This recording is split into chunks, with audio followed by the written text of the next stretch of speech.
Share the live. Share the live. The Street 919 FM on Facebook and Instagram. Share the live. Iowa George on Instagram. Share the live. Iowa TV and Street TV on YouTube. Share the live. The Street 919 FM. Broadcasting from Trinidad to the world.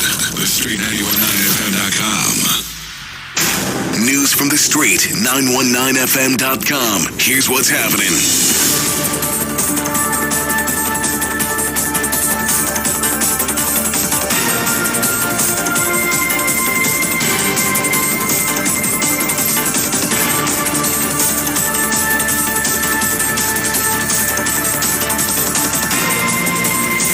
Good afternoon. I am Vanessa Thomas with the 12 o'clock news on the Street 919 FM and online Facebook and YouTube. In the headlines, murder in Diego Martin. Woman struck in the head with a stone during a domestic dispute dies.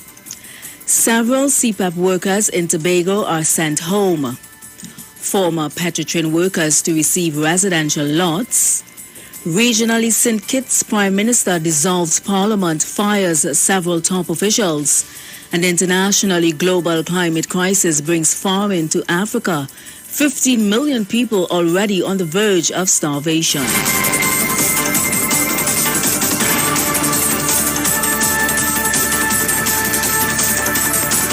And now the news in detail.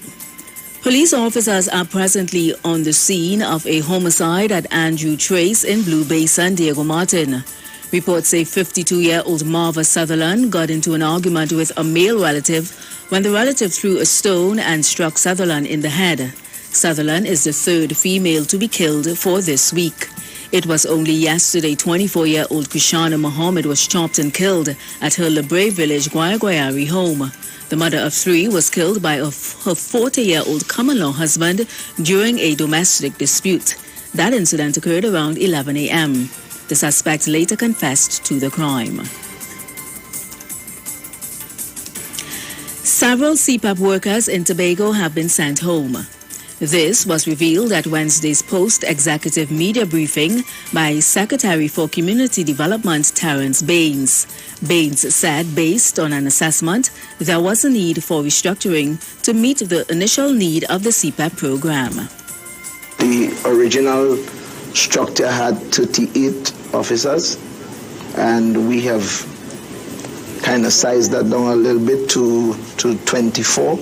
I said to them that everybody can reapply for positions, and those who may not find themselves back in that particular program, and as long as they have the qualifications for other positions that would be available in the division or elsewhere in the teacher, that is the commitment that I got from the Executive Council, that we will make sure that people are redeployed. In other news, 38 former Petrotrin employees received residential lots on Tuesday. During the random selection draw, Chairman of the Land Settlement Agency, Wayne Innes, said the selected individuals would have undergone a verification process to determine whether or not they are owners of property in the country. Wayne Innes, Chairman of the Land Settlement Agency, tells us more. Today's ceremony will utilize a random selection method whereby beneficiaries will select their lots. These persons will become the first of the former Petrotrin employees we allocated their residential lots situated in the Guayari area at La Savane and Nurseries. Meanwhile, a Minister of Housing and Urban Development, Camille Robinson-Regis, under whose ministry the Land Settlement Agency falls, said while the process was lengthy, the distribution of state assets had to be done carefully, as it was revealed that during the verification process, it was discovered that some applicants were already landowners and some were never even employed at Petrotrin. The Petrotrin Residential Lots Program is meant to provide additional support to former Petrotrin employees as part of their termination benefits due to the closure of the Petrotrin refinery. Regionally, the Prime Minister of St. Kitts and Nevis has dissolved its parliament and has fired several top officials, including the Deputy Prime Minister. Tuesday's televised announcement by Prime Minister Timothy Harris came as he was facing a no-confidence motion from a coalition that includes his own party. As Prime Minister and Chairman of the Cabinet, the time for decision-making is at hand. Accordingly, I have asked the Governor-General to dissolve the Parliament of St. Kitts and Nevis, effective today, May 10th, 2022. I will advise you when general elections will be held. In the meantime, the government continues to function, and it will do so in an orderly, efficient, and effective manner. In firing several of his top-level officials, the Prime Minister accused those removed from their jobs of showing a disinterest in their positions. I have listened to our citizens and residents lament about this irresponsible and flagrant disregard for their sworn duty to the Cabinet and, by extension, our people and beloved country.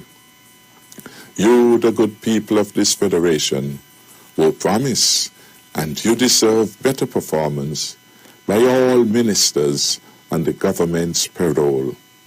It is also clear that the current situation cannot continue. The people of St. Kitts and Nevis certainly deserve better.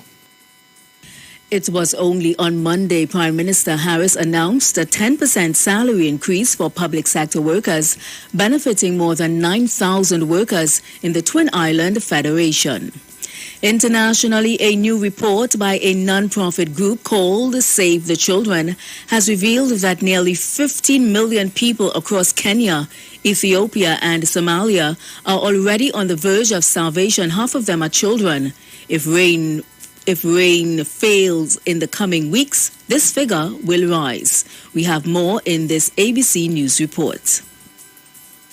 Ikiru, who's about 10, says it's been this way since the rain stopped and the goats started dying. Palm fruit is so hard, they have to bash it with rocks just to get at the leathery flesh. Tonight, at least 15 million people across the sun-blasted plains of Kenya, Ethiopia, and Somalia are already on the verge of starvation, half of them children. The drought killing millions of livestock. Drought, swarms of locusts, and soaring food and fuel prices means 6 million more people will fall into hunger in the coming weeks.